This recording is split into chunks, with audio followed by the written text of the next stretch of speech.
Welcome back to the Healthy Parenting Handbook podcast. I'm Katie Kimball, your host from Raising Healthy Families and creator of Teens Cook Real Food. We are at the end of this celebration week where we released Teens Cook Real Food out into the wild for the very first time. If you have not gotten a chance to see what the course includes, take a minute right now. Go to raisinghealthyfamilies.com/teenscook. You can see the whole massive list of over 70 skills and 35 recipes, dozen kitchen science bites. It's a massive course and it's only open for enrollment through February 2nd. If you do go to that link after February 2nd, there'll be something there, but it won't be enrollment. You can also catch my workshop series, 3 free videos on the mindset you need for parenting teens, the foundational gateway life skill, and a full-length advanced copy from Teens Cook Real Food that you don't have to watch with your teens. You can just watch it yourself, like window shopping. For those, go to raisinghealthyfamilies.com/teenvids. That's TEENVIDS. This is Teen Tidbit number 5, and we are bringing it home today with a hard fact about teens. The teenagers' world is not black and white anymore. They've seen too much. Their world is no longer black and white. Developmentally, around age 11 or 12, the brain shifts into like a higher field of cognition where they go from, things are right or wrong or good or bad or black or white to the world has a lot of gray. And their gray matter, their brain understands this now. So they're no longer going to just believe you if you just make a rule because I said so without any explanation. It doesn't work that way anymore. They are developmentally wired to start pushing the boundaries. Again, just like they did in toddlerhood, which means a couple things for us parents. We can take advantage of this actually and use it well. When they start pushing the boundaries, that means you do need to have boundaries. You do need to keep your boundaries. However, it's important for the teenagers to understand the whys behind the boundaries and why they're there. We do want to stretch those boundaries a little wider, not like changing your values, but allowing our teens to have more choices within the boundaries. And we can show teens how to test and how to break boundaries appropriately. And it has to do with, we need respect between the parents and the teens. We don't want to tell them that they should break our rules, but can they push us a little? Can they ask, hey, I don't understand why you're telling me I have to be home at 10. Can we talk about this? What a wonderful way to empower teens, to allow them to enter into conversation about something like a curfew, which is not a moral value, right? It's not something ethical. You can move your curfew and not be a bad parent or, a bad person of faith or whoever you are that's part of your identity. And I think we really need to allow and encourage our teens to do that. It's too easy as parents to be like, no, this is my rule because I said so. Well, because I said so parenting is boring and baseless and it's wimpy.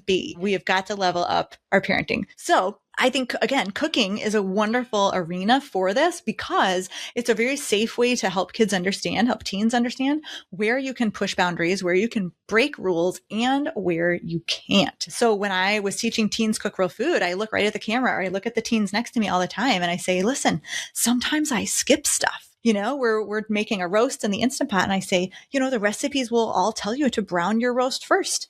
Yeah, I guess it's supposed to add flavor, but every time I've skipped it, the people have not fired me from my job as the cook. Like the food is still really, really good.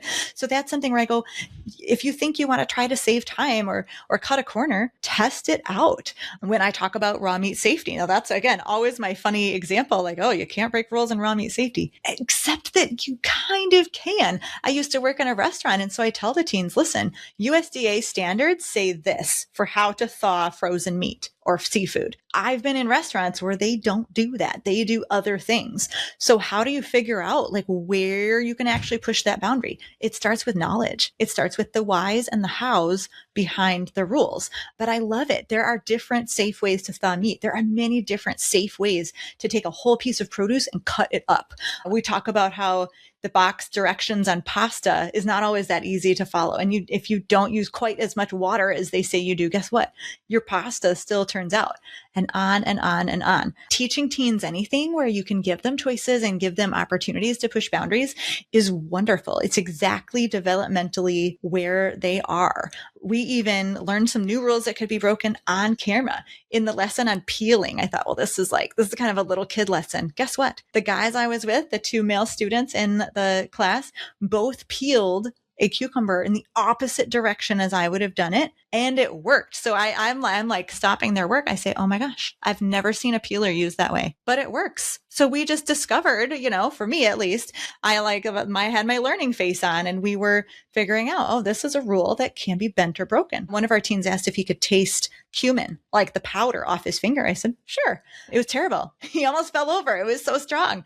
Lesson learned, though, which is what we can do with our teens, not only in cooking, but in the rest of life. We want to give them experience. We want to let them experiment, and we want to keep the lines of conversation open, because when they see that we are open to discussion about rules, about how to bend them, about how we can shift them as a family, and that we understand that we're not always perfect, that some of our rules maybe aren't the best, that really helps our teens trust and respect us. As parents, we've got to keep our boundaries. We've got to keep especially something that has to do with a moral value or an ethical standard. But when our teens understand what are the firm values and what are the movable boundaries, they're going to be so much more willing to work with us instead of against us. When you have that mutual trust, when you have the teamwork mentality, you can and should still be able to say, okay, we have some boundaries. Here are the rules you absolutely cannot break for safety reasons or out of respect for your parents and our family values. But they can live in that gray area that has been opened up to them in their brains. They can live in that gray area and still have a black and white boundary around the edges. So they know you are still the parents, not their friends, and their home is a safe place that will help them learn and grow and develop.